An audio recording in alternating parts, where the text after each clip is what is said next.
स्वागत है आपका आपके इस प्यारे से YouTube channel science academy with PK sir में। तो मैथमेटिक्स के आज के इस क्लास में हम लोग पढ़ने जा रहे हैं इंटीग्रेशन के बारे में, जो कि 12th क्लास के काफी इंपॉर्टेंट चैप्टर में से एक है। ठीक है ना, इससे मैक्सिमम नंबर ऑफ क्वेश्चन आपके एग्जाम में पूछे जाते हैं। तो जो भी बच्चे 12th का एग्जाम देने वाले हैं ये चैप्टर का वीडियो जरूर देखें, इससे आपको काफी फायदा मिलेगा। ठीक है ना, तो चलिए बिना देर के स्टार्ट करते हैं इंटीग्रेशन, जिसको हिंदी में कहते हैं क्या, समाकलन। ठीक है ना, आज हम लोग बेसिक एक्सरसाइज के बारे में पढ़ेंगे और इसके साथ साथ ये भी जानेंगे कि इंटीग्रेशन होता क्या है और इसमें किस किस टाइप के क्वेश्चन पढ़ने हैं और कौन कौन से टाइप पढ़ने हैं, है ना। बिना बेसिक पढ़े आपको आगे की प्रॉब्लम, आगे पढ़ने में बहुत सारी प्रॉब्लम्स आएंगी, तो बेसिक का क्लास आप जरूर देखें। ठीक है, तो चलिए देखते हैं क्या होता है इंटीग्रेशन। और इंटीग्रेशन के दो प्रकार होते हैं। ठीक है ना, इंटीग्रेशन के दो टाइप्स होते हैं, जिसमें पहला है इनडेफिनिट इंटीग्रेशन। इनडेफिनिट इंटीग्रेशन, ठीक है ना। दूसरा है आपका डेफिनिट इंटीग्रेशन। डेफिनिट इंटीग्रेशन, ठीक है। क्या होता है इनडेफिनिट इंटीग्रेशन और क्या होता है डेफिनिट इंटीग्रेशन, चलिए उसके बारे में जानते हैं। डेफिनिट का मतलब क्या होता है, इनडेफिनिट का मतलब होता है अनिश्चित और डेफिनिट का मतलब होता है निश्चित। जाहिर सी बात है कि इनडेफिनिट इंटीग्रेशन में जो आपका सॉल्यूशन आने वाला है वो एक अनिश्चित सॉल्यूशन आने वाला है। ठीक है ना, इनडेफिनिट सॉल्यूशन आने वाला। जबकि डेफिनिट इंटीग्रेशन जब आप करिएगा तो उसमें एक फिक्स आंसर आएगा आपका, जिसको हम लोग डेफिनिट इंटीग्रल बोलते हैं। ठीक है ना, जैसे यहाँ पे अगर हम सॉल्यूशन करते हैं तो इसमें एक आर्बिट्रेरी कांस्टेंट जुड़ा हुआ आता है। ठीक है, आर्बिट्रेरी कांस्टेंट का वैल्यू कुछ भी हो सकता है, 2 3 4 5 6 7 कुछ भी, इसीलिए वो जो सॉल्यूशन है वो अनिश्चित सॉल्यूशन माना जाता है और इसका नाम पड़ता है क्या, इनडेफिनिट इंटीग्रेशन। बट इसमें आप पढ़िएगा तो जो इनडेफिनिट इंटीग्रेशन में आपको सॉल्व करना है उसी का बेसिस पे आपको डेफिनिट इंटीग्रेशन भी सॉल्व करना होगा, और इसका जो सॉल्यूशन आएगा वो एक फिक्स मतलब डिजिट आएगा और उसीलिए उसका नाम पड़ जाता है डेफिनिट इंटीग्रेशन। ठीक है ना, तो चलिए सबसे पहले जानेंगे कि इनडेफिनिट इंटीग्रेशन क्या होता है। ध्यान से समझिएगा इनडेफिनिट इंटीग्रेशन क्या होता है। चलिए इसके बारे में जानते हैं। हेडिंग लगाएंगे indefinite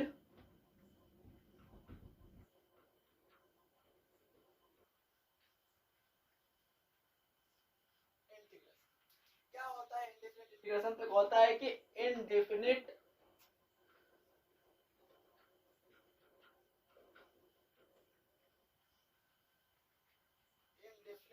integration is the reverse process of differentiation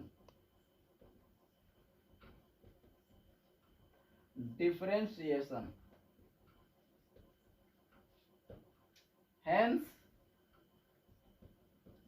it is also called antiderivative।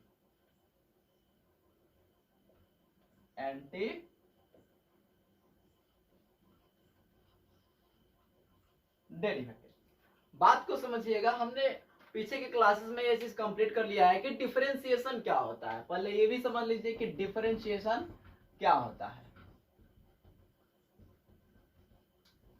Obvious आप यहाँ इंटीग्रेशन का वीडियो देख रहे हैं, इट मींस आप डिफरेंशिएशन से गुजर चुके होंगे। ठीक है ना, तो डिफरेंशिएशन क्या होता है, तो डिफरेंशिएशन एक वह प्रोसेस है, डिफरेंशिएशन वह प्रोसेस है जिससे हम किसी भी दिए गए फंक्शन का डेरिवेटिव फाइंड करते हैं। क्या करते हैं, डिफरेंशिएशन एक प्रोसेस है, डिफरेंशिएशन वह प्रोसेस है जिससे हम लोग किसी दिए गए फंक्शन का क्या निकालते हैं, डेरिवेटिव निकालते हैं। ठीक है, तो इंटीग्रेशन क्या है, इंटीग्रेशन भी डिफरेंशिएशन का एक रिवर्स प्रोसेस ही है। इंटीग्रेशन जो है वो डिफरेंशिएशन का जस्ट रिवर्स प्रोसेस है, जिसकी सहायता से हम लोग एंटी डेरिवेटिव फाइंड करते हैं। ध्यान दीजिएगा, डिफरेंशिएशन वह प्रोसेस है जिससे हम लोग क्या फाइंड करते हैं, किसी फंक्शन का डेरिवेटिव फाइंड करते हैं, जबकि इंटीग्रेशन वह प्रोसेस है जिससे हम किसी भी फंक्शन का क्या फाइंड करते हैं, एंटी डेरिवेटिव फाइंड करते हैं। ठीक है, एंटी डेरिवेटिव फाइंड करते हैं, या इसी का दूसरा नाम है इंटीग्रल। ध्यान दीजिएगा, यदि किसी दिए हुए फंक्शन का कहे कि इंटीग्रल फाइंड कीजिए या एंटी डेरिवेटिव फाइंड कीजिए, इट मींस वो उस फंक्शन का इंटीग्रेशन करने के लिए कह रहा है, ठीक है ना, ध्यान दीजिएगा। तो इंडिफिनिट इंटीग्रेशन क्या होता है? Indefinite integration is the reverse process of differentiation. Indefinite integration जो होता है वो डिफरेंशिएशन का ही एक रिवर्स प्रोसेस होता है। आई मीन डिफरेंशिएशन की सहायता से हम किसी फंक्शन का डेरिवेटिव निकालते हैं, तो इंटीग्रेशन की सहायता से हम उसी फंक्शन का एंटी डेरिवेटिव निकाल सकते हैं। बात को समझिएगा, यहाँ आपने पढ़ा होगा, मान लीजिए y बराबर हमको एक फंक्शन दिया हुआ है एक्स स्क्वायर, ठीक, या डायरेक्ट समझिए ना, dy बाई dx लिखा हुआ है। dy बाई dx का मतलब क्या होता है? Differentiation of y with respect to x, यानी y का डिफरेंशिएशन x के रिस्पेक्ट में करना हो तो उसको इस प्रकार से लिखते हैं। यानी कोई फंक्शन y बराबर यदि दिया हुआ हो तो आप उसको डिफरेंशिएट कर दिए हैं और वैल्यू आया है आपका dy बाई dx का। यदि आप चाह रहे हो कि हम वापस उसी फंक्शन में उसको हम चेंज कर दें तो वो एक रिवर्स प्रोसेस वहां पे काम करेगा। बात को समझिएगा, y बराबर मान लीजिए कि कोई एक फंक्शन दिया हुआ है, आपने उसको डेरिवेटिव यानी कि डिफरेंशिएशन कर दिया, तो डिफरेंशिएशन करने के बाद आपको क्या मिलेगा? dy बाई dx का वैल्यू मिलेगा, ठीक है ना। अगर आप चाह रहे हैं कि इस dy बाई dx के वैल्यू से हम वापस y के पास आ जाएं तो क्या करना होगा? यहाँ भी एक प्रोसेस लगाना होगा। तो यहाँ कौन सा प्रोसेस लगेगा? तो यहाँ डिफरेंशिएशन का जस्ट अपोजिट, जस्ट उल्टा, जस्ट रिवर्स प्रोसेस कार्य करेगा, जिसको हम लोग इंटीग्रेशन बोलते हैं। तो आई मीन कहने का क्या मतलब है कि integration is the reverse process of differentiation. Clear है? Integration is the reverse process of क्या? डिफरेंशिएशन, यानी डिफरेंशिएशन के रिवर्स प्रोसेस को ही क्या कहते हैं? इंटीग्रेशन कहते हैं। इंटीग्रेशन की सहायता से हम किसी भी दिए गए फंक्शन का एंटी डेरिवेटिव फाइंड कर सकते हैं या इंटीग्रल फाइंड कर सकते हैं। और डिफरेंशिएशन की सहायता से क्या होता है? तो किसी भी दिए गए फंक्शन का डेरिवेटिव फाइंड किया जाता है। क्लियर है ना? डेरिवेटिव फाइंड करना हो डिफरेंशिएशन का प्रोसेस यूज करेंगे, और एंटी डेरिवेटिव फाइंड करना हो तो इंटीग्रेशन का प्रोसेस यूज करेंगे। क्लियर है? तो यहाँ पे काम कीजिएगा, आप इसको थोड़ा नोट कर लीजिएगा। करना क्या है? इंटीग्रेशन को दो टाइप्स बनाने हैं, एक इनडेफिनिट इंटीग्रेशन और एक डेफिनिट इंटीग्रेशन, ठीक है। इनडेफिनिट इंटीग्रेशन का डेफिनेशन मैंने दे दिया है, ध्यान से समझिएगा। इनडेफिनिट इंटीग्रेशन पढ़े बिना आप डेफिनिट इंटीग्रेशन को सॉल्व नहीं कर सकते। इनडेफिनिट इंटीग्रेशन तो पूरा पढ़ना है, बट डेफिनिट इंटीग्रेशन में सिर्फ एक एक्सरसाइज पढ़ने हैं, जिसमें बस आपको जितना भी आपने इनडेफिनिट इंटीग्रेशन में सीखा होगा उसी का यूज करके आपको डेफिनिट इंटीग्रेशन सिखाया जाएगा। इसमें बस एक्स्ट्रा आ जाता है कि अपर लिमिट और लोअर लिमिट का वैल्यू पुट करना होता है। प्रोसेस जो लगाना होता है इंटीग्रेशन के लिए वो इनडेफिनिट इंटीग्रेशन का ही प्रोसेस लगाना होता है। तो जब तक आप बेसिक नहीं जानेंगे तब तक आगे चल के आपको बहुत सारी परेशानियों का सामना करना पड़ सकता है। तो बेसिक क्लास जरूर करेंगे, बहुत मजा आने वाला है। इनडेफिनिट इंटीग्रेशन के बारे में लिख लीजिए। चलिए आगे बढ़ते हैं कि इसमें हम लोग को पढ़ना क्या क्या है, किस किस टाइप से पढ़ने हैं क्वेश्चंस, है ना, क्या क्या होता है इंटीग्रेशन में बेसिक में। तो इसको आप नोट कर लीजिए पहले।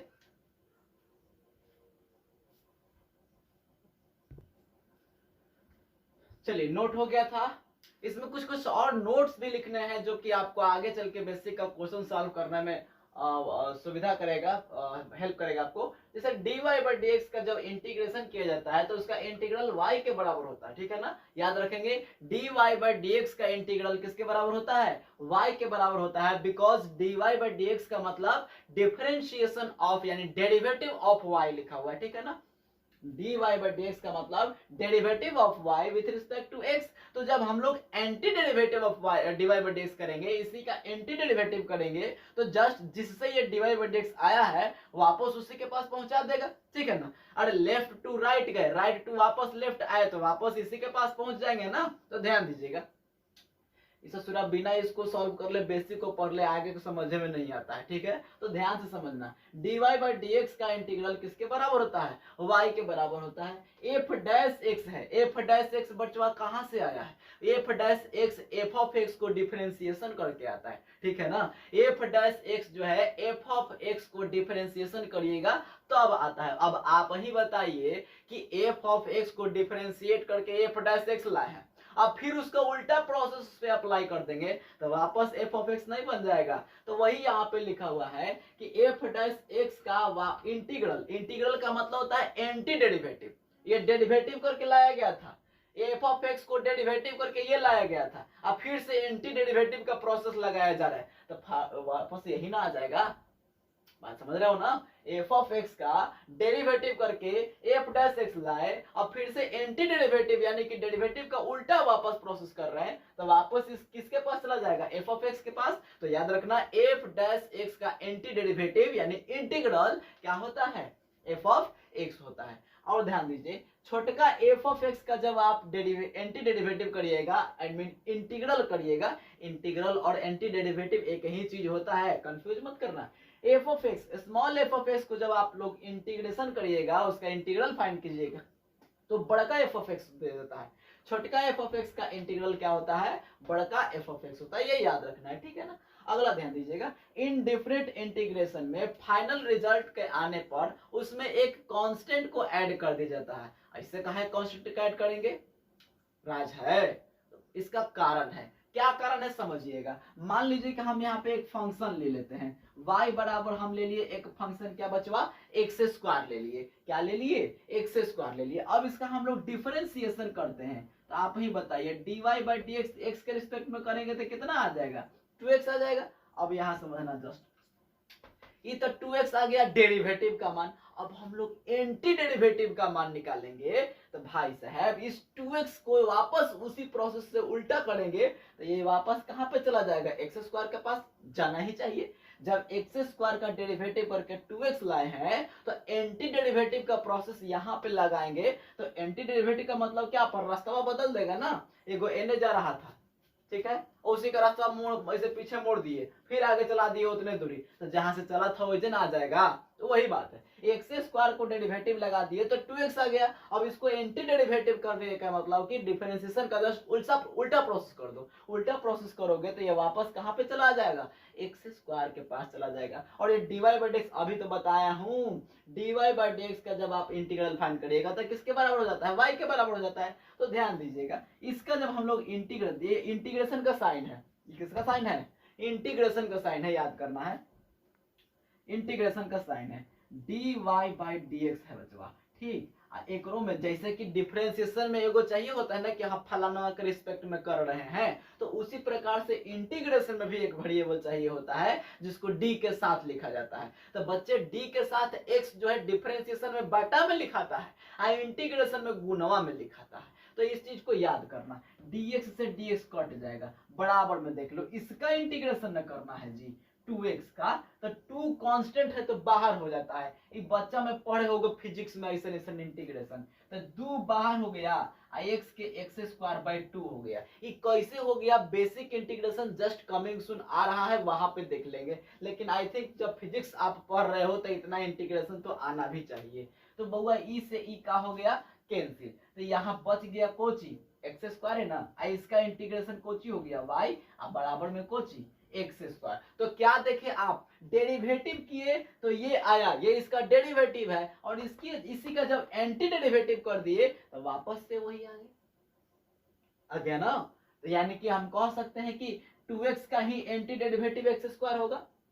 अब ध्यान देना एक बात, 2 नंबर, अगर y बराबर एक्स स्क्वायर प्लस 5 लिख देते और इसका हम लोग डेरिवेटिव फाइंड करते dy बाई डी एक्स, तो यो तो 2x से ना आता बच्चे, एक्स स्क्वायर प्लस 5 लिख के डिफरेंशिएशन करेंगे तो यो तो 2x ही आएगा ना, लेकिन 2x का इंटीग्रेशन कर रहे हैं तो सिर्फ एक्स स्क्वायर आ रहा है, तो क्या एक्स स्क्वायर प्लस 5 के इक्वल हो जाएगा, नहीं होगा। ये तो ससुरा गलती हो रहा है, यहाँ पे एक्स स्क्वायर प्लस 5 है और यहाँ पे सिर्फ एक्स स्क्वायर आ रहा है, तो गलती है ना। अब एक बात और ध्यान दो, हम 5 के जगह पर 15 लिख देंगे, मान लीजिए एक्स स्क्वायर प्लस 15 लिख दीजिए, अब फिर से डेरिवेटिव फाइंड कर रहे हैं, तो एक्स स्क्वायर प्लस 15 का भी डेरिवेटिव 2x ही आएगा, और 2x का इंटीग्रेशन देख रहे हैं कि एक्स स्क्वायर आ रहा है, एक्स स्क्वायर अब किसके बराबर लिखोगे तुम ही बताओ ना, इसको जो है वो किसके के बराबर लिखोगे, एक्स स्क्वायर प्लस 5 के बराबर लिखोगे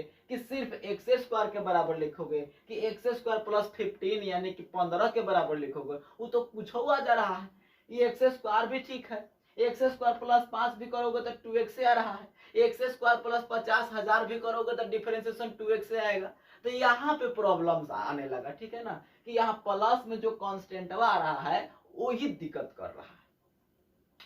तो यहाँ पे इसको सॉल्व करने के लिए, इस प्रॉब्लम को सॉल्व करने के लिए एक तरीका निकाला गया कि जो फाइनल रिजल्ट आता है इंटीग्रेशन का, इंडिफरेंट इंटीग्रेशन का, उसमें एक कांस्टेंट ऐड कर दिया जाता है, आर्बिट्रेरी कांस्टेंट ऐड किया जाता है। आर्बिट्रेरी कांस्टेंट का मतलब वैसा कांस्टेंट जिसका मान फिक्स ना हो, ए बी सी के, वैसा कांस्टेंट, ठीक है ना। तो यहाँ पे एक कांस्टेंट बचवा ऐड कर दिया जाता है, क्या, सी, ठीक है। जब तक ये सी इसमें ऐड नहीं करोगे तब तक ये आंसर गलत कहलाएगा। इस सी का मान कुछ भी हो सकता है, 5, 15, 50, 10, 25 कुछ भी ले लो, यहाँ पे कांस्टेंट का डिफरेंशिएशन 0 होगा। यहाँ पे जैसे देखो x square plus 0, x square plus 5, x square plus फलाना, एक्स स्क्वायर माइनसों में हो सकता है। बात को समझ रहे हैं ना।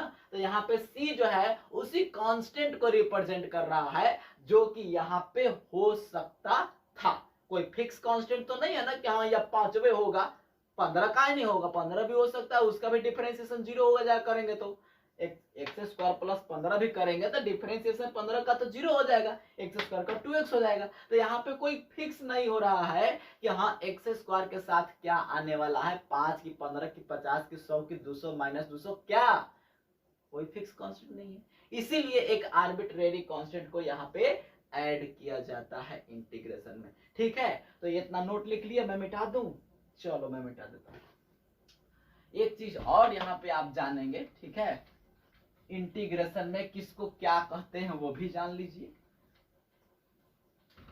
नहीं उतारे थे तो आप वीडियो को थोड़ा रिवर्स करेंगे, रोकेंगे, नोट कर लेंगे। देखिए ये इंटीग्रेशन का साइन है, किसका साइन है, इंटीग्रेशन का साइन है। फिलहाल हम लोग इनडिफिनिट इंटीग्रेशन में स्टार्ट कर चुके हैं, ठीक है ना। ये इंटीग्रेशन का साइन है। मान लो बच्चा आपको एफ ऑफ एक्स का इंटीग्रेशन करना है, ठीक, तो इसका रिजल्ट कुछ ऐसा आएगा, एफ ऑफ एक्स का इंटीग्रेशन किए तो इसको क्या बोलते हैं, sign of integral, sign of integration कह दीजिए, साइन ऑफ इंटीग्रेशन, ठीक। इसको बोलते हैं इंटीग्रैंड, इंटीग्रैंड, क्या बोलते हैं इसको, इंटीग्रैंड। इंटीग्रैंड का मतलब जिसका इंटीग्रेशन फाइंड करना है, इंटीग्रैंड का मतलब जिसका इंटीग्रेशन फाइंड करना है, ध्यान दीजिएगा। और ये जो dx आप देख रहे हैं, मैं इसको इधर लिख देता हूं, यहाँ पे शायद नहीं दिख रहा होगा, इसको बोलते हैं वेरिएबल ऑफ द इंटीग्रेशन या इंटीग्रल। वेरिएबल है, इस इंटीग्रल का क्या है, वेरिएबल है, इंटीग्रेशन ही लिख दो, अच्छा लगेगा। इस इंटीग्रेशन का क्या है, वो वेरिएबल है, एक्स के रिस्पेक्ट में हो रहा है, ठीक है, वहां y रहेगा तो dy लिख देंगे, ध्यान दीजिए। और ये जो आपका रिजल्ट मिला है, एक कांस्टेंट है वो ना होता है वो जी, ये जो आपका रिजल्ट मिला है इसको बोलते हैं इंटीग्रल या एंटी डेरिवेटिव। क्या बोलते हैं इसको, इंटीग्रल या एंटी डेरिवेटिव।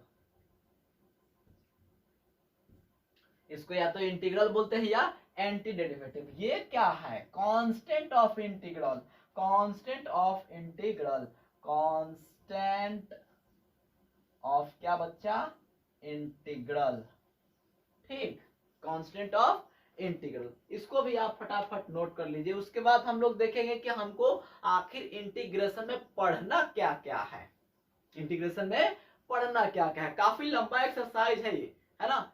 केसी सिन्हा के बुक के हिसाब से बात करेंगे तो सिर्फ और इंडिफिनिट इंटीग्रेशन का ही 14 एक्सरसाइज है, ठीक है। आपको जिस बुक से भी बनाने का मन हो आप उस बुक से बना के हमको कमेंट में क्वेश्चन पूछ सकते हैं। फिलहाल मैं इसको मिटा दूं, okay.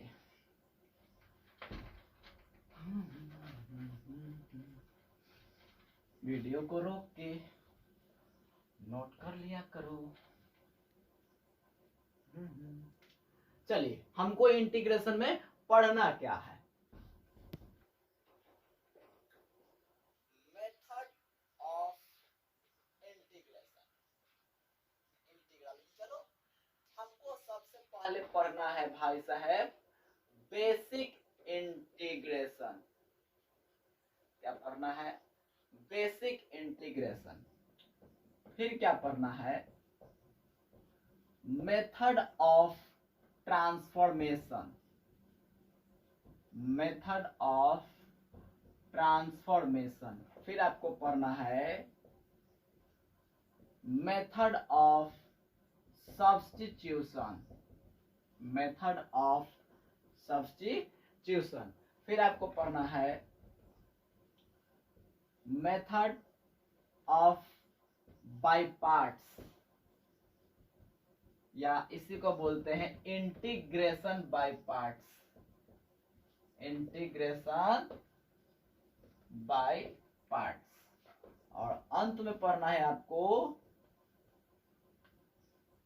Integration by partial fraction. Integration by partial fraction. इतना आपको इनडिफरेंट इंटीग्रल में पढ़ना है, और इस सारे मेथड्स का यूज आपको डेफिनेट इंटीग्रल में जाकर करना पड़ेगा। तो चलिए स्टार्ट करते हैं अपने फर्स्ट टॉपिक को, जिसका नाम है बेसिक इंटीग्रेशन। कुछ बेसिक फॉर्मूले हम लिखने जा रहे हैं, काफी इंपॉर्टेंट है, उसके बिना तो आपका इंटीग्रेशन चलेगा ही नहीं। तो बेसिक फार्मूला के लिए तैयार हो जाइए। फिलहाल इतना को नोट कर लीजिए, हम बेसिक फार्मूला लिखते हैं, उसका स्क्रीनशॉट भी आप ले सकते हैं।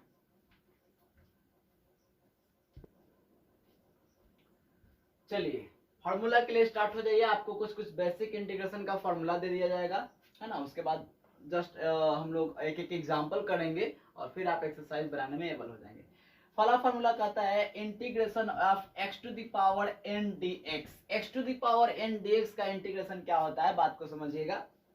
एक व्यक्ति है जिसके कपार पे बोझा रख दिया गया है, ठीक है ना, समझिएगा ध्यान से। एक व्यक्ति है, उसके कपार पे बोझा रख दिया गया है और वो उससे ज्यादा भार नहीं उठा सकता है, ठीक। और जैसे ही एक यूनिट भार उसके कपार पे और बोझा बढ़ा दिया जाता है, वो सीधे सारा बोझा लेके नीचे का करता है, पटक देता है। तो ध्यान दीजिएगा, एक व्यक्ति है जिसके कपार पे बोझा n है, एक यूनिट उस पे बोझा बढ़ा दिया जाता है, एक यूनिट उसी पे बोझा बढ़ा दिया जाता है, तो वो सारे बोझा को नीचे, यानी उस टोकरी को नीचे का कर देता है, बटा में पटक देता है। और प्लस में एक कांस्टेंट सी तो जुटेगा, ध्यान रखिएगा। हम यहाँ पे कांस्टेंट सी लिख नहीं रहे हैं, बट अभी भी आप इनडिफरेंट इंटीग्रल करेंगे तो अंत में फाइनल रिजल्ट में एक कांस्टेंट और आर्बिट्रेरी कांस्टेंट को जरूर ऐड करना है, ठीक है ना। तो x के पावर n dx का फॉर्मूला क्या होता है, x to the power n plus 1 divided by n plus 1। ध्यान रखना है, जो भी पावर ऊपर रहेगा उसमें एक ऐड कर देना है, और वही पावर को फिर नीचे क्या करना है,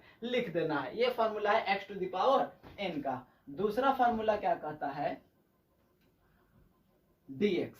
समझिएगा बात को, सिर्फ dx है। dx तो वेरिएबल ऑफ इंटीग्रेशन कहलाता है, यानी कि x जो है वो वेरिएबल है और उसके पहले कोई भी वेरिएबल वैल्यू उसमें दिया हुआ नहीं है, यानी कि उसके पीछे सिर्फ और सिर्फ एक ही कांस्टेंट है, क्या, 1। कौन सा, 1। इसके इनटू में क्या है, 1। इसके अलावा अगर कुछ और रहता तो हम लोग दूसरा फार्मूला यूज करते, बट यहाँ 1 का इंटीग्रेशन क्या होता है, तो भाई साहब ध्यान रखेंगे, 1 का इंटीग्रेशन जिसके रिस्पेक्ट में रहेगा इंटीग्रेशन भी वही हो जाएगा। जिसके रिस्पेक्ट में इंटीग्रेशन दिया हुआ रहेगा इंटीग्रेशन वही हो जाएगा। वेरिएबल जो होगा ना वही उसका इंटीग्रेशन हो जाएगा, यानी कि d के साथ x है तो इसका इंटीग्रेशन x हो जाएगा। अगर यहीं पे d के साथ y रहता तो इंटीग्रेशन y होता, d के साथ z रहता इंटीग्रेशन z होता। d के साथ जो भी वेरिएबल आएगा तो उसके लिए 1 का इंटीग्रेशन वही हो जाएगा, याद रखना है, ठीक है। तीसरा फॉर्मूला याद रखेंगे, और ये भी काफी इंपॉर्टेंट है, जीरो का इंटीग्रेशन। जी हाँ, जीरो का इंटीग्रेशन काफी एग्जाम में पूछा जाता है। जीरो का क्या इंटीग्रेशन होता है, तो भाई साहब जीरो का इंटीग्रेशन जीरो होता तो है, बट इनडेफिनिट इंटीग्रेशन में जब आप उसका फाइनल रिजल्ट लिखने जाएंगे जीरो, तो एक कांस्टेंट तो ऐड करेंगे तो उसका रिजल्ट जो होता है एक कांस्टेंट ही होता है। तो जीरो का इंटीग्रेशन याद रखेंगे क्या होता है, कांस्टेंट, यानी कि k। अरे बउआ ये भी सोचो ना, किसका डिफरेंशिएशन जीरो होता है? किसका डिफरेंशिएशन जीरो होता है? कांस्टेंट का।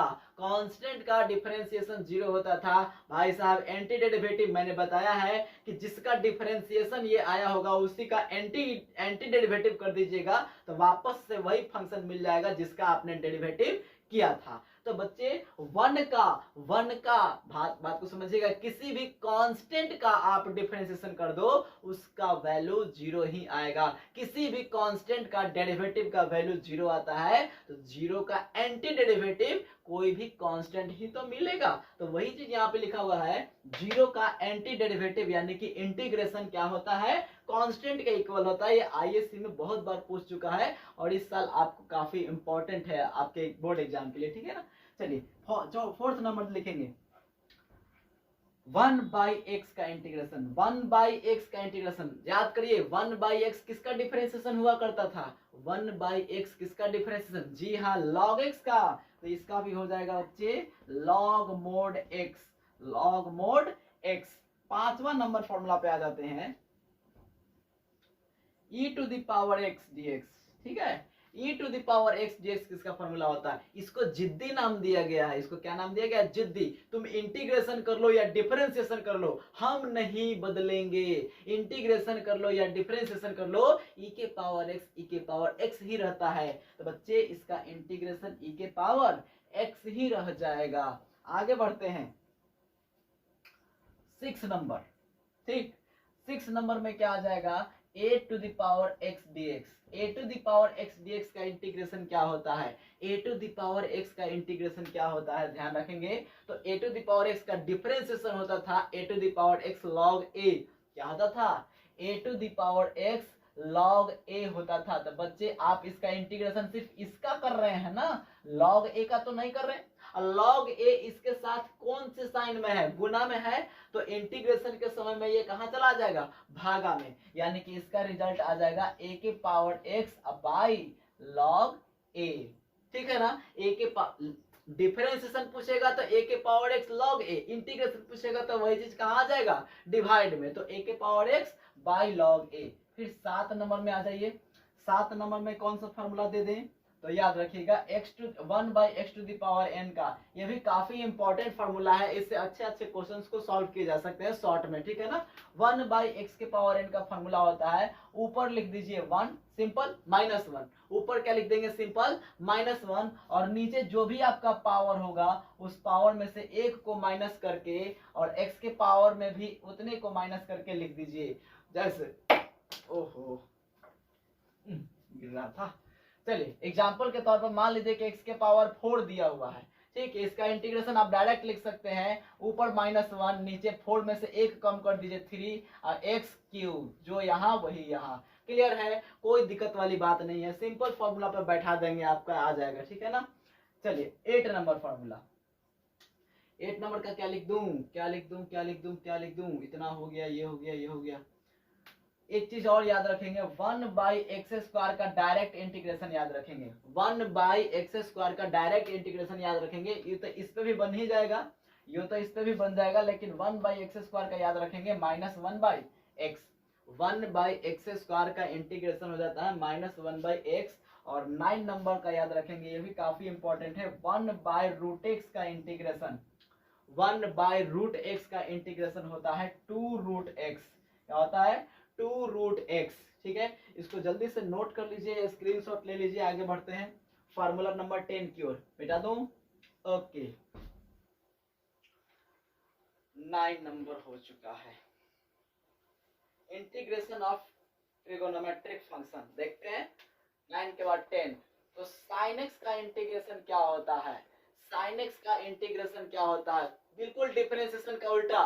साइन का कॉस पढ़े थे, कॉस का माइनस साइन, तो इसमें साइन का ही माइनस कॉस होगा और कॉस का ही साइन हो जाएगा। तो sin x का इंटीग्रेशन क्या होता है? cos x होता है।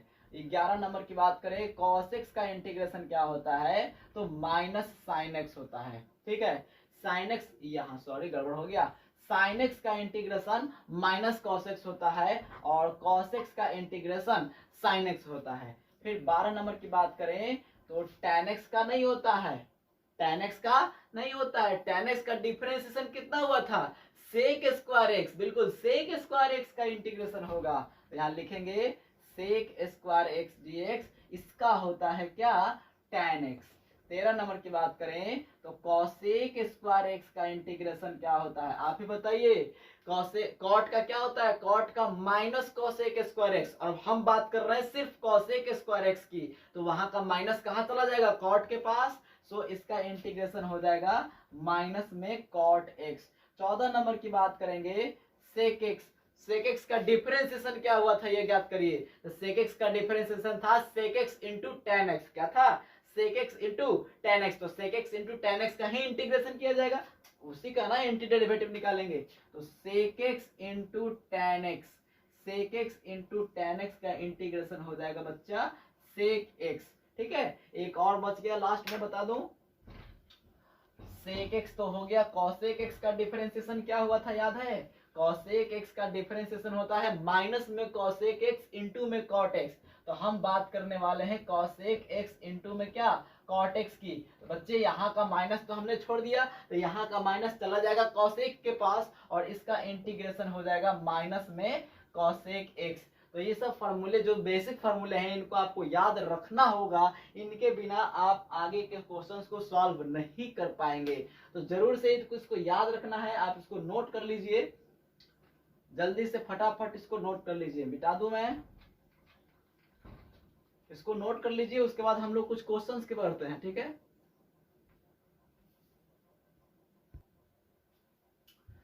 चलिए ये हमारा फर्स्ट एग्जांपल जो आपके सामने लिखा हुआ है, क्या कर रहा है question, find the anti derivative of the following, find the anti derivative of the following, बहुत सिंपल सा क्वेश्चन है, और मैं आपको इसको बहुत ही आसान तरीके से समझाऊंगा। देखिए सबसे पहले मान लीजिए ना कि एक कैसे पार्टी शार्टी जो होता है शादी में, जब शादी होती है तो उसमें भोज खिलाया जाता है, मान लीजिए कि भोज खाने आया हुआ है आदमी है, ठीक है, ये मान लीजिए कि आपका जो पत्तल बांटते हैं ना, पत्तल है मान लीजिए, और ये आपका खाना है, हई आपका पतलवा है, हई का है खानवा है, अब हई सब आदमी बैठा हुआ है, का बैठा हुआ है, आदमी बैठा हुआ है, बात को समझिएगा थोड़ा, जहां बीच में प्लस माइनस दिखाई दे रहा है ना, जहां बीच में भाई साहब, जहां बीच में प्लस और माइनस दिखाई दे रहा है, तो समझिए कि वहां आदमियों की संख्या जो है वो अलग अलग हो रही है, यानी अलग अलग आदमी का टर्म जो अलग अलग बढ़ रहा है, यानी कि हई अलग है,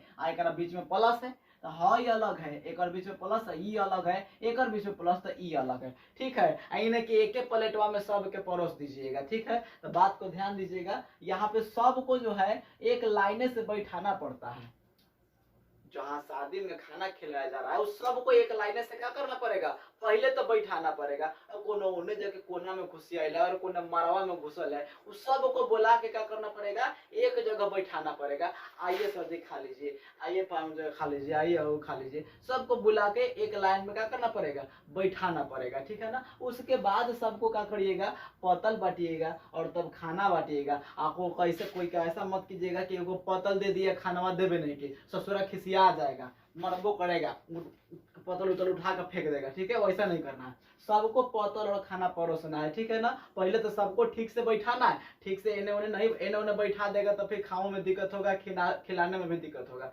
वैसे नहीं करना है, पहले सबको एक लाइने से बैठा देना है, पतल बांटना है, उसके बाद खाना बांटना है। देखो कैसे होता है, समझना बात को, पहले तो इसमें पहले ही से सब एक लाइन में बैठल है, सब एक लाइन में पहले ही से बैठल है ना, तो सबको बारी बारी से ई पतलवा बांटते जाइए, और सब में पतल के साथ ही खाना भी देते जाइए। ठीक है ना, कहे के मतलब है कि सभी टर्म में अलग अलग इंटीग्रेशन का साइन लगाते जाएंगे, इसको तो आई से डिनोट करते हैं, तो बच्चे इंटीग्रेशन इसके लिए लगेगा, तो 4x³ dx हो गया, अच्छा बीच में प्लस था, एक और एगो पतलवा दे दो, इंटीग्रेशन 3x² और खानवो दे दिए dx। बात को ध्यान दीजिएगा, जहां जहां इंटीग्रेशन वहां वहां dx, जयगो इंटीग्रेशन वैगो dx, इन के एगो पतल खाली छोड़ देना, दिक्कतें हो जाएगा, मारबो करेगा सब, ये हो जाएगा 2x एक और dx, ये इंटीग्रेशन 4 एक और लागी dx।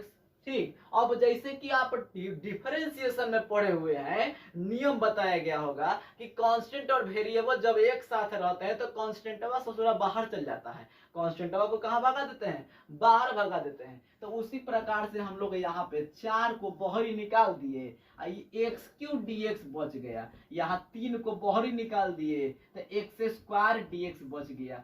2 को बाहर ही निकाल दिए तो ये x dx बच गया। इस ससुरा 4 बाहर ही निकल गया तो dx बच गया। ठीक है, आइए। ठीक है, का सुन रहा है, खेसारी लाल थोड़ी आ गया। चलो देखो 4 एक्स क्यू है, तो भाई साहब अभी पीछे बताए हैं कि यदि ऐसा टर्म आएगा, कपार पर बोझा है, एको यूनिट अगर बढ़ा तो क्या करेंगे, पटक देंगे। एक्स के पावर कितना है भाई, 3 है, एक बढ़ा देंगे, उसमें क्या करेंगे, एक बढ़ा देंगे। नियम के अनुसार फॉर्मूला है एक्स के पावर 3 में एक जोड़ दिए तो कितना हो गया, 4। माथा पर सह नहीं हो खा रहा है, 4 को कहाँ पटक दिया, नीचे पटक दिया। अरे फॉर्मूला यही तो बताए हैं, एक्स के पावर n रहेगा तो उसमें एक प्लस कर दो, वही चीज बाटा में भी लिख दो, तो एक्स क्यू का क्या हो जाएगा, x to the power 4 by 4 plus में 3। यहाँ आ जाइए, स्क्वायर है, स्क्वायर में एक जोड़ दोगे तो एक्स क्यूब हो जाएगा, बटा में 3 हो जाएगा। ये 2 है, ये देखो एक्स के पावर 1 है ना बचवा, एक्स के पावर 1 है, एक जोड़ दोगे तो कितना हो जाएगा, ये 2 हो जाएगा, यही बटा में 2 भी आ जाएगा। अच्छा हई 4 बेचारा अपन अलगे है। आई देखो dx के पीछे पूछो है ये नहीं है, पूछो जिसका कोई नहीं उसका 1। अरे भगवान ठीक है, वो तो है, जिसका कोई नहीं उसका 1, जिसके पीछे कोई नहीं उसके पीछे क्या है, 1 है। तो 1 का इंटीग्रेशन में क्या सिखाए थे कि जिसके रिस्पेक्ट में रहेगा वही हो जाएगा। अभी अभी फॉर्मूला में बता रहे थे, अगर dy रहेगा तो y हो जाएगा, dx रहेगा तो x हो जाएगा, dp रहेगा तो ये हो जाएगा, और d सोनू सर रहेगा तो सोनू सर हो जाएगा। ठीक है, चलिए ध्यान दीजिए, 4 से 4 कैंसिल, 3 से 3 कैंसिल, 2 से 2 कैंसिल, तो यहाँ i बराबर इका बच गया x के पावर 4, ई हो जाएगा x क्यूब, हाई हो जाएगा x स्क्वायर, हाई हो जाएगा 4x। ये हमारा फाइनल रिजल्ट आ रहा है, ये क्या रहा है, फाइनल रिजल्ट। तो भाई साहब नोटवा में लिखवाए थे कि जब फाइनल रिजल्ट आएगा इनडिफिनिट इंटीग्रेशन में तो ओकरा में एगो कांस्टेंटवा को जोड़ देना है। का जोड़ देना है, कांस्टेंट जोड़ देना है यार, कांस्टेंट को जोड़ देना है। यहाँ पर एक कांस्टेंट सी जोड़ दिए, हो गया फाइनल आंसर। ठीक है, यहाँ पे एक हमेशा फाइनल रिजल्ट में एक कांस्टेंट जोड़ना है। यदि आप कांस्टेंट नहीं जोड़िएगा तो पूरा क्वेश्चन तो काटा नहीं जाएगा, बट आपका नंबर जरूर काटा जाएगा। 2 नंबर का क्वेश्चन होगा, एवरेज मार्किंग किया जाएगा, सॉरी एवरेज मार्किंग बोल रहा हूँ मैं, उसमें नंबर काटा जाएगा आपको, 2 नंबर के जगह पर 1.5 नंबर दिया जाएगा। तो ध्यान दीजिएगा, कांस्टेंट को जोड़ना जरूरी है इनडिफिनिट इंटीग्रेशन में। ठीक है ना, तो इसको नोट कर लीजिए। हम लोग अगले क्वेश्चन की ओर बढ़ते हैं। स्क्रीनशॉट भी ले सकते हैं आप। कहाँ गया मिटाने वाला, तब तक आप नोट करें, यहाँ है, हो गया। चलिए, ये तो हुआ एक टाइप, जब आदमी एक ही लाइन में सीधा सीधी बेचारा अच्छा से बैठल है। अब कोनो कुर्सी छतरा के ओने बैठ जाता है तो कोनो कुर्सी छतरा के ओने पड़ल रहता है, वो सबको बुला के बैठाइएगा ना। चलिए, बुला बुला बैठा बैठा के खियाना है। आज तो भोज भात चल ही रहा है। चलो भाई, वीडियो को यदि लाइक नहीं किए हैं तो लाइक कमेंट जरूर करें।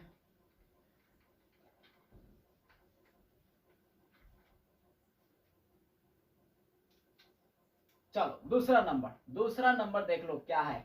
मान लीजिए कि 1, अरे ससुरा x माइनस 1 का होल स्क्वायर दे दिया, अब बटा में रूट x, ऐसा को है। देखो हाई ऊपरे वाला तो 2 लाइन में बैठल है, हाई वाला लाइन में बैठल है, लेकिन एगो ओने कुर्सी घुमैले है, स्क्वायर देले है, हाई तो ससुरा कुर्सी लेके एकदम नैहरे चल गया है, अलग ही बैठल है। इसको क्या करेंगे, पहले सजाएंगे ना, आई बराबर इसको पहले सॉल्व करो, इसका कुर्सिया सीधा करो, जो उल्टा करके बैठल है ना उसका कुर्सिया पहले सीधा करो। तो देखो तो ए स्क्वायर प्लस बी स्क्वायर, 1 का स्क्वायर 1 माइनस में 2ab, अब बाटा में क्या है रूट x।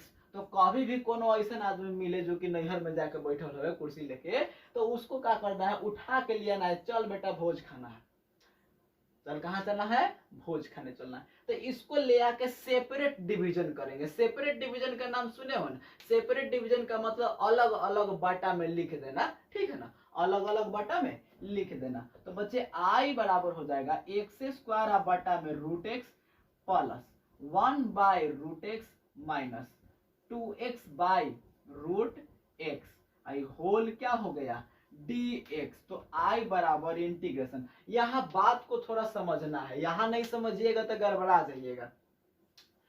रूट का मतलब बच्चा आधा होता है, रूट का मतलब आधा होता है। अब आप ही बताइए, नीचे से ऊपर जाएगा तो घटबे ना करेगा, ये तो सब कोई जानता है, लॉलीपॉप वाला चीज है।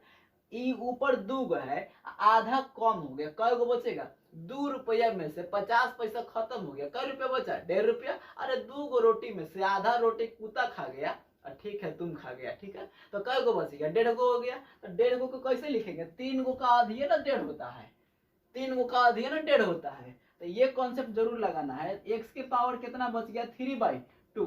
अब देखो 1 बाय रूट एक्स का फॉर्मूले होता है, तो काहे ला हमें करा छेड़छाड़ करे जाए, ये ठीक है। माइनस इसको काटिएगा, देखिए ऊपर एगो है, ऊपर का एगो है एगो है और नीचे आधा है, तो आधावा जाके ऊपर घटा देगा ना, तो एगो में से आधा खत्म हो गया, तो कै गो बचेगा, आधा ना बचेगा, आधा ऊपर लिख देंगे। तो आधा को मतलब, आधा का मतलब होता है पावर 1/2, पावर 1/2 का मतलब कितना होता है आधा। तो याद रखिएगा इस बात। इनटू में क्या हो गया dx। अब देखिए तो सब एक लाइन में बैठल है, अच्छा है तनी आपको नीचे लग रहा है तो उससे कोई दिक्कत नहीं है, वो ठीक है ठाक बैठल है। आपको आँखवा खराब हो गया है, ये बेचारा ठीक है से बैठल है, तनी मैंने बुढ़ा गया है तो इसको देखे में लग रहा है कि उल्टा बैठल है, ये बैठल ठीक है। तो अब हमको क्या करना है, सबको पतल और खाना बांट देना है, ठीक है ना, प्रसादी कह रहे थे हम, मुँह ससुरा पगला ही जाएंगे जो है। चलो देखो बांटिए, तो एगो पतल इसके लिए तो 3/2 dx, एगो पतल इसके लिए 1 by root x dx minus 2 बाहर x के पावर 1/2 dx। अब एकरा तनी शॉर्ट सिखाएंगे हम, बात को समझिएगा कैसे शॉर्ट होता है। तो कभी भी पावर बाटा में आए ना, पावर कभी भी प्लस में हो या बाटा में हो तो कुछ नहीं करना, ये दोनों को जोड़ दो। 3 2 कितना हो गया, 3 2 कितना हो गया, अरे पावर ऊपर नीचे जो कह रहे हैं उसको जोड़ो ना, 3 2 कितना हो गया 5, और जो नीचे बाटा में रहेगा ना तो बाटवा वाला चीज मत करना। 3 2 कितना हो गया 5, और बाटा में कितना है 2, 5 बाई कितना हो गया 5/2, ठीक है यार बहुत अच्छा बोलता है। चलो 5/2 हो गया। 5/2 को जानते हो क्या करना है, 5/2 को पहले उलट दो, 5वां नीचे कर दो और 2 वाला ऊपर कर दो, तो कितना हो जाएगा 2/5। इसको लिख दो, पहले जोड़ लेना है और जोड़ के देख लेना है कि आया कितना, फिर उसको क्या कर देना है उलट के और लिख देना है। 3 2 कितना हो गया 5, और बाटा में 2 था, उलट दो तो 2/5 हो गया। और फिर x के पावर जो पहले आया था ना सीधा, वही सीधे वाला लिख दो, तो सीधा वाला क्या हो जाएगा 5/2। यहाँ आ जाते हैं प्लस 1 बाय रूट एक्स का डायरेक्ट फॉर्मूला लिखा है 2 रूट एक्स, अभी अभी लिखा थे, ये फॉर्मूला डायरेक्ट लिखा है 2 रूट एक्स। अच्छा माइनस में 2 तो बचवा पहले ही से है 1/2, देखो फिर से बाटा में आ गया। तो बताइए ना कि 1 और 2 जोड़ेंगे तो कितना हो जाएगा, 1 और 2 जोड़ेंगे तो 3 होगा, अब बाटा में 2 तो पहले ही से है, तो 3/2 को पहले उलट दो तो 2/3 लिखना है, तो है रहा 2/3। आई एक्स के पावर कितना बच्चा, जो सीधा आएगा वही ना, जो पहले x के पहले लिखना है तो उलट के लिखना है, और x के पावर में लिखना है तो जैसे आएगा वैसे ही लिख देना है। अब यहाँ से एक चीज सीखना है, यहाँ से एक चीज सीखना, और ये नहीं सीखोगे तो बड़ा प्रॉब्लम होगा, बात को समझो। ये हो गया तो आप इतना पे भी आंसर छोड़ सकते हैं, आपका बुक इतना आंसर मेंशन किया हुआ हो सकता है, लेकिन इससे भी 1-2 स्टेप आगे आप बढ़ के सॉल्व कर सकते हैं, और वो आपको सीखना ही पड़ेगा, वो बहुत इंपॉर्टेंट है। समझिए कॉमन लेने की कला, कॉमन कैसे लिया जाता है। तो बच्चा सब में कॉमन कुछ दिख रहा है, देखो ये 2 सब में क्या कॉमन है 2। अब x की बात करते हैं, x तो सब में दिख रहा है लेकिन कॉमन कितना ले मालूम नहीं चल रहा है, तो सीखिएगा थोड़ा।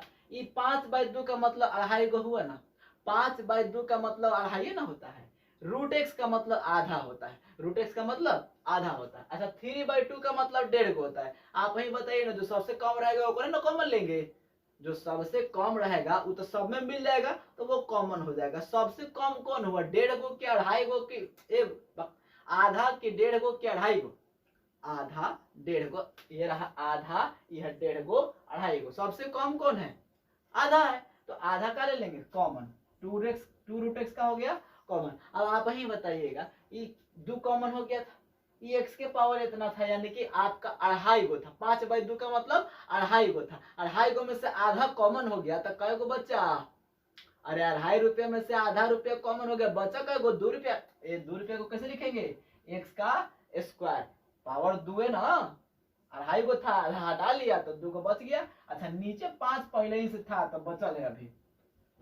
यहाँ देखिए 2 रूट एक्स पूरा पूरी कॉमन उठा लिया तो क्या बचेगा? जब 1/1, यहाँ समझिएगा, एगो 2 कॉमन हुआ तो एगो 2 है ना भाई, वाह।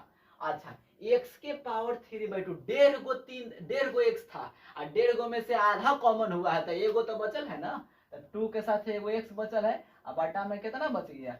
3 बच गया। अब बचवा 2 रूट एक्स, एलसीएम हो जाएगा 15, 15 तो 3x², अब 15 एकम 15 पूरा पूरी, और 3 पचे 15, 5 दूनी के 10x, हई बहरी आ जाएगा 2/15, और रूट एक्स ये कितना हो गया बच्चा? 3x² माइनस में 10x और प्लस में 15, और लास्ट में जोड़ेंगे कांस्टेंट c। ठीक है ना? ध्यान रहे, आंसर यहाँ भी आपके बुक में मेंशन कर सकता है, ठीक है? तो आप यहाँ भी आंसर लिख देंगे तो गलत नहीं होगा, बट ये आपको सीखना पड़ेगा, क्योंकि आपको ऑप्शन में ये ना दे करके आधा बढ़ा के देगा तो आप गलत कर दीजिएगा। तो ये कॉमन लेने की कला जरूर सीखिए। चलिए इसको फटाफट नोट कर लीजिए, हम लोग आगे बढ़ते हैं अपने नेक्स्ट क्वेश्चन की ओर। ये सीखे ना, अगर ऊपर ऐसे दिया हुआ रहे और नीचे डिवाइड में कोई सिंगल टर्म हो, इसका कॉन्सेप्ट क्या है समझिएगा। नीचे डिवाइड में कोई सिंगल टर्म रहेगा तबे सेपरेट डिवीजन करेंगे, लेकिन अगर सिंगल से बड़ा दूसरा आ जाएगा तो क्या करेंगे? आइए सीखते हैं, इसको नोट कर लीजिए। हो गया? अरे स्क्रीनशॉट मारो यार, चलो मारा सब लाइक की नहीं, आज खोदे पड़ता है कि नहीं, ससुरा बदमाशों करता है। चलो लाइक ठोको बनाओ, आज बेसिक क्लियर हो गए। चलिए अगला क्वेश्चन हम लोग देखते हैं।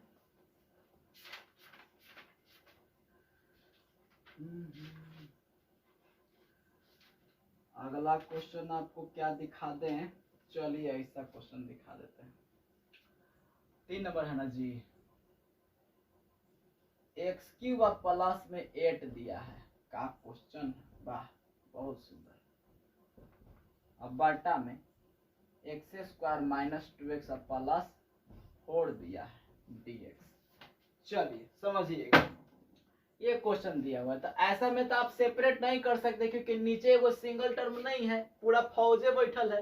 तो इसको पहले समेटने का प्रयास कीजिए, चाहे इसको तोड़ने का प्रयास कीजिए। पहले तो इसको समेटने का प्रयास भी कर सकते हैं, लेकिन उससे पहले इसको तोड़ दीजिए। देखिए तो इसको हम लोग ऐसे लिख सकते हैं, 8 को लिख सकते हैं ना 2 का क्यूब, x माइनस 1 है, ये कितना है बच्चा?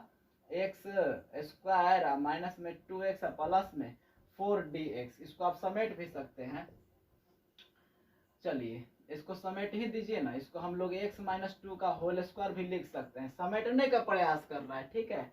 इसको तनी मनी फार्मूला लगाइए, बताइए AQ प्लस BQ का फार्मूला क्या होता है? तो AQ प्लस BQ का फार्मूला आप लोग लिख लीजिए, याद तो होना चाहिए था, A plus B A² minus AB plus B²। ये AQ प्लस BQ का फार्मूला है। तो तोड़िए, A plus B into A² minus में AB, तो 2 दूनी के 4x प्लस B² तो 2 दूनी के 4, A² plus A minus AB plus में B²। पहले से x माइनस 1 है, समझिएगा, x माइनस 2 का होल स्क्वायर dx। तो I बराबर क्या बच गया बच्चा? तो x प्लस 2 इंटू एक्स, ये देखिए होल स्क्वायर आ तो गया, ई अब का अब तो बन ही गया है,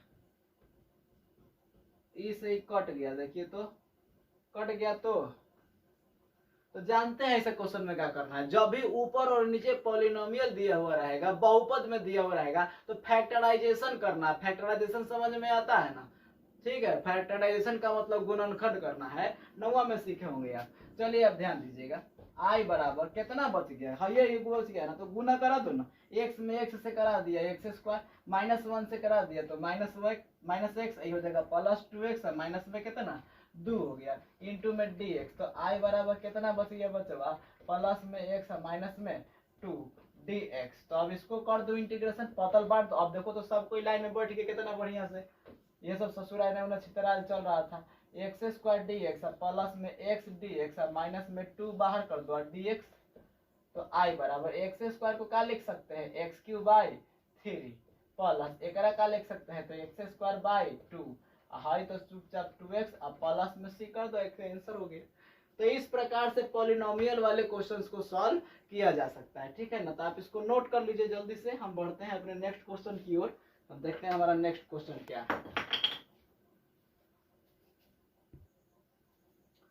चलिए हमारा नेक्स्ट क्वेश्चन आपके सामने लिखा हुआ है sin³ प्लस cos³ बटा में sin² इंटू cos²। आप ही बताइए नीचे जो डिवाइड में लिखा हुआ है एक टर्म है कि दो टर्म है? अरे गधा, एक टर्म है, बीच में इंटू का साइन है, अगर जब तक बीच में प्लस या माइनस का साइन नहीं आएगा टर्म की संख्या आगे नहीं बढ़ेगा। तो गुना में रहेगा, जब वो गुना में टर्म एक लिखा रहेगा सब एक टर्म माना जाएगा, गुना में जय गो टर्म लिखा रहा सब एक गो माना जाएगा। अगर बीच में प्लस लगा देता है यहाँ पे तो ये 2 गो टर्म हो जाता, ठीक है ना, चाहे माइनसो लगा देता तब 2 गो टर्म हो जाता, लेकिन गुना में है तो एक गो टर्म है। और जब भी नीचे सिंगल एक गो टर्म आएगा तो आप सेपरेट डिवीजन करके ही बनाइएगा, बन जाएगा। जब भी नीचे डिवाइड में एगो सिंगल टर्म आएगा सेपरेट डिवीजन करके बनाएंगे तो बन जाएगा। तो देखिए कैसे बनाएंगे इसको सेपरेट डिवीजन करके, sin³ आएगा सेपरेट कर दीजिए, sin² इंटू में क्या हो गया cos², बीच में प्लस cos³ ये हो जाएगा sin², ये तू क्या कर रहा है ससुरा, cos² इंटू में dx। अब देखिए 3 गो है तो 2 गो कट जाएगा, ये 3 गो है तो एक में से 2 गो कट जाएगा। तो बात को समझिएगा, यहाँ ऊपर का एगो बचेगा एगो sin x और नीचे 2 गो cos x बच रहा है, तो हम एक ऐसे छितरा देंगे ना, पसार देंगे, ठीक है। और ऊपर एगो cos x और नीचे 2 गो sin x है, तो इधर sin x इंटू में क्या sin x, एक और पसार दिए, काहे ला पसार रहे हैं, तो सुखावे ला थोड़ी पसार रहे हैं, इसको फार्मूला लगाएंगे, एगो sin और एगो cos मिलकर tan बनाता है, एगो sin और एगो cos मिलकर tan बनाता है, हाई cos जो है ऊपर जाके sec बनाएगा, तो इसको एक साथ मिला दीजिएगा तो sec x इंटू क्या बना देगा tan x। यहाँ समझिए cos और sin मिलके cot बनाएगा, cos और sin मिलके cot बनाएगा, और एगो sin ऊपर जाके cosec बनाएगा, तो यहाँ पे बन जाएगा cosec x इंटू में cot x। अब फिर से एक लाइन में बैठ गया सब, कितना स्मार्ट बच्चा बैठा है एक लाइन में। चलिए इस सबको क्या करते हैं, पतल बांट देते हैं, खाना बांट देते हैं। तो बच्चे आई बराबर हो जाएगा integration sec x into tan x, sec x into में tan x और dx। अब प्लस में देखिए cosec x into cot x, तो cosec x इंटू क्या बचवा cot x dx। इतना का इंटीग्रेशन का फार्मूला लिखा चुके हैं, कितना होता है, ये इतना का sec x होता है, क्या होता है sec x, इतना के क्या होता है तो cosec x ना, इतना के cosec x होता है, प्लस में c आंसर हो गया, ठीक है। इस टाइप का क्वेश्चन ट्रिगोनोमेट्रिक फंक्शन वाला क्वेश्चन भी आप बहुत आसानी से बना सकते हैं। चलिए दूसरा क्वेश्चन और डील करते हैं, इसको फटाफट नोट कर लीजिए, वीडियो को पॉज करिए। चलिए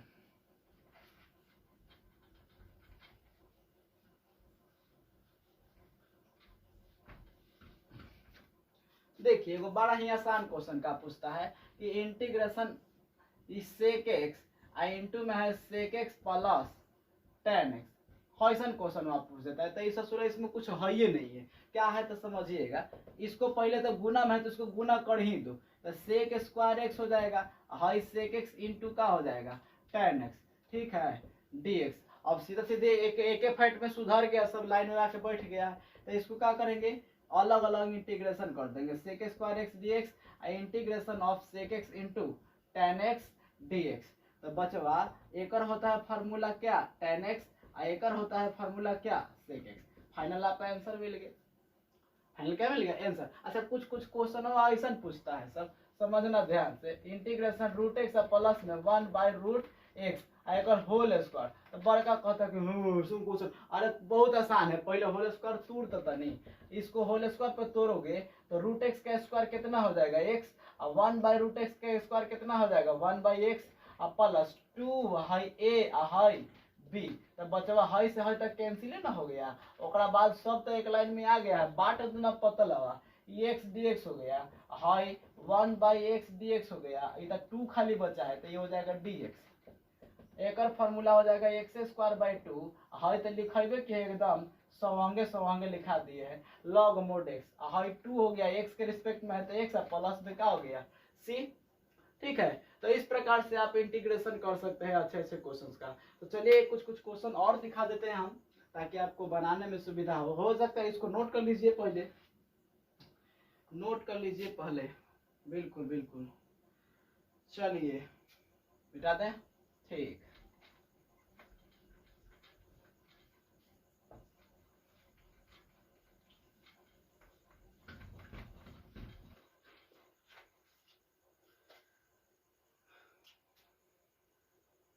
देखिए एगो का है ये 8 नंबर का, समझिएगा तनी। कहता है 2 माइनस में 3 sin x अब बटा में cos स्क्वायर x। बताइए है कहाँ से डरवा रहा है, ये कोची है पूछो तो नहीं है, एक फट में उधिया जाएगा। नीचे एक ही टर्म में है बच्चा, सेपरेट डिवीजन का तीर मार दो, बात खत्म है। cos स्क्वायर x अब माइनस में 3 sin x अब बटा में cos स्क्वायर x। तनी सा त्रिगो पर पकड़ होना चाहिए। अब एकदम ढोढ़ा मगर उठ के कहिएगा कि हम इंटर पास कर जाएंगे, ये cos ऊपर जाके सेक बना देगा तो 2 sec स्क्वायर क्या हो गया बच्चा x। अब आप ही बताइए एगो साइन एगो कॉस मिलके क्या बना दिया tan, एगो साइन एगो कॉस मिलके क्या बना दिया tan, और नीचे एगो और कॉस बचल है ऊपर जाके क्या बना देगा सेक, तो हो जाएगा 3 और सेक x इंटू क्या बचवा tan x। आ तो गया लाइन पे, उसके बाद तनी पतला बांट दीजिए, 2 को बाहर कर दीजिए तो सेक स्क्वायर x dx, 3 को बाहर कर दीजिए सेक x आई इंटू में क्या tan x dx। ठीक है, तो i बराबर हो जाएगा 2, ऐसे का हो जाएगा tan x, तो 2 tan x माइनस में 3 और सेक x और प्लस में क्या हो गया c। कितना आसान क्वेश्चन है, बहुत आसान क्वेश्चन इसमें आएगा। चलिए कुछ कुछ और क्वेश्चन आपको दिखा दें। ठीक है, सारा क्वेश्चन बन जाने वाला। चलिए एक क्वेश्चन और हम दिखा देते हैं। i is equal to integration x cube अब माइनस में एक्स स्क्वायर और प्लस में एक्स और माइनस में 1, आई नीचे दिया है x minus 1 dx। So simple question, चलिए इसको बना देते हैं, कुछ नहीं करना है। ऐसे नीचे एगो टर्म है कि 2 टर्म है, अब बताओ ना। ठीक है 2 टर्म है तो यहाँ पे 2 टर्म है तो सेपरेट डिवीजन नहीं करेंगे फिलहाल, अभी नहीं करेंगे, पहले फैक्टर तोड़ेंगे। फैक्टर देखिए कि कट रहा है कि नहीं उसको। हर दोनों में क्या कॉमन है एक्स स्क्वायर, तो x माइनस 1 दे देगा, या 1 कॉमन है तो x माइनस 1 दे देगा। x माइनस 1 तो पहले ही से चिल्ला रहा है कि हम x माइनस 1 है। अच्छा x माइनस 1 कॉमन हो गया तो ये एक्स स्क्वायर प्लस 1 बच गया, हाई x माइनस 1 है, हाई अली कट गया तो i बराबर क्या बच गया बच्चा एक्स स्क्वायर प्लस 1 dx। ठीक है, अलग अलग इंटीग्रेशन वही पतल 1 है तो सिर्फ dx, तो i बराबर एक क्या हो जाएगा x³ 3 और 1 के क्या होता है x और प्लस में c। ठीक है, तो चलिए बहुत सारा एग्जांपल भी हमने आपको दिखा दिया। ये था आपका बेसिक क्लास इंटीग्रेशन का, ठीक है ना। ये बेसिक क्लास जो है आप केसी सिन्हा के बुक से जरूर बनाइए। एक्सरसाइज 19.1 का लगभग मैक्सिमम क्वेश्चन, अप्रोक्स 95% क्वेश्चन आपसे सॉल्व हो जाएंगे। आई गारंटीड कि आपसे सॉल्व हो ही जाएंगे, ठीक है ना। तो आप प्रयास कीजिए उस एक्सरसाइज को, अगर आपके पास कोई और बुक है तो आप उस बुक से भी एक्सरसाइज को ट्राई कीजिए। यदि कोई क्वेश्चन में क्यूरी आती है, कोई क्वेश्चन में प्रॉब्लम होता है तो आप कमेंट बॉक्स में लिखकर बता सकते हैं, आपको प्रॉब्लम का सोल्यूशन कर दिया जाएगा। यहाँ पे एक नंबर ब्लिंक हो रहा होगा, आप चाहे तो व्हाट्सएप पे नंबर पे मैसेज भी कर सकते हैं और आपको व्हाट्सएप के जरिए भी सॉल्यूशन दिया जाएगा, ठीक है ना। तो चलिए आज की क्लास में इतना ही रहने देते हैं, हम लोग मिलेंगे नेक्स्ट क्लास में अपने नेक्स्ट एक्सरसाइज के साथ और नेक्स्ट मेथड के साथ, जो कि है मेथड ऑफ ट्रांसफॉर्मेशन। ये आपका बेसिक क्लास था, ठीक है। तो चलिए एंजॉय कीजिए क्लास को और ट्राई कीजिए आगे बनाने के लिए। तब तक के लिए थैंक यू और बाय बाय।